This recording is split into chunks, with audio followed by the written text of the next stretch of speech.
మరి ఆడిపోయి ఎందుకు మొక్కుతున్నారు? ఎమ్మెల్యేలు ఉండే క్వార్టర్లు కూడా బీఆర్ఎస్ గవర్నమెంటే కట్టింది. గెలిచిన కాంగ్రెస్ ఎమ్మెల్యేలు దానిలో ఎందుకుంటున్నారు? అంటే అన్ని తీసేస్తారా?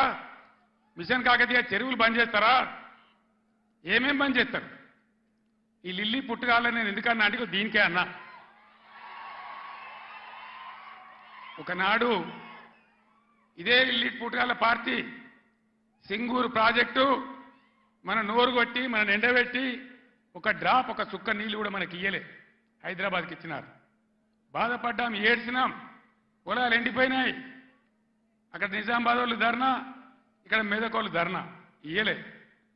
తెలంగాణ వచ్చినాక కదా ఇదే హరీష్ రావు ఇరిగేషన్ మంత్రిగా ఉండి జటా కాలువలు తవ్వి నీళ్లు సింగూరు కాలువలు తవ్వితే కదా ఆందోళనకు నీళ్ళు వచ్చినాయి, పంటలు పడినాయి. ఎక్కడి నుంచి వాడుకున్నాం సింగూరు నీళ్లు? ఇచ్చిండ్రా వీళ్ళు? వచ్చినాయా ఆనాడు నీళ్లు? ఇవాళ ఏం చేస్తారు ఈ లిల్లీ పుట్టుగాళ్ళు? సంగమేశ్వర బసమేశ్వర 2 లిఫ్ట్లు పెట్టుకున్నాం, బ్రహ్మాండమైనటువంటి. కాళేశ్వరం నీళ్లతోని సింగూరుకు లింక్ పెట్టుకున్నాం కాబట్టి అటు నిజాం సాగర్ కానీ ఇటు మెదక్ జిల్లా కానీ మలన్న సాగర్తో కలుపుకున్నాం కాబట్టి బ్రహ్మాండంగా సంగమేశ్వర బసమేశ్వర నారాయణ ఖేడ్కు జైరాబాద్కు నీళ్ళు వచ్చేటువంటి లిఫ్ట్లు పెట్టుకున్నాం. అక్కడ 1,00,000 ఎకరాలు, ఇక్కడ 1,00,000 ఎకరాలు. ఆందోళన నియోజకవర్గానికి కూడా 1,00,000 ఎకరాలు. ఎక్కడ పెట్టిండ్రు దాన్ని? ఎందుకు పడబెట్టిండ్రు? ఎందుకు కోల్డ్ స్టోరేజ్లో పెట్టిండ్రు? దయచేసి మీరు ఆలోచన చేయాలి.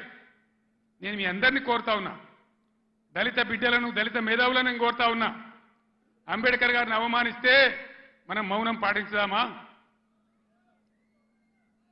దళిత బంధు పెడితే నోరు మూసుకొని పడిందామా?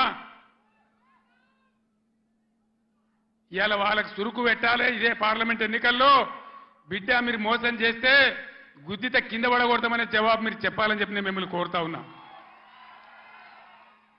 తెలంగాణ ఉద్యోగ ఉపాధ్యాయ సోదరులకు కూడా నేను కోరుతా ఉన్నా, ఏం జరుగుతా ఉంది 4 నెలల సమయంలో ఇప్పుడు 5వ నెలకు వచ్చింది గవర్నమెంట్ వచ్చి. మీకు మేము ఎంత గౌరవం ఇచ్చినాం? ఆగమాగం కావద్దు. ఎలక్షన్ వస్తే పిచ్చోళ్ళలాగా ఓట్లేదు. నిలకడగా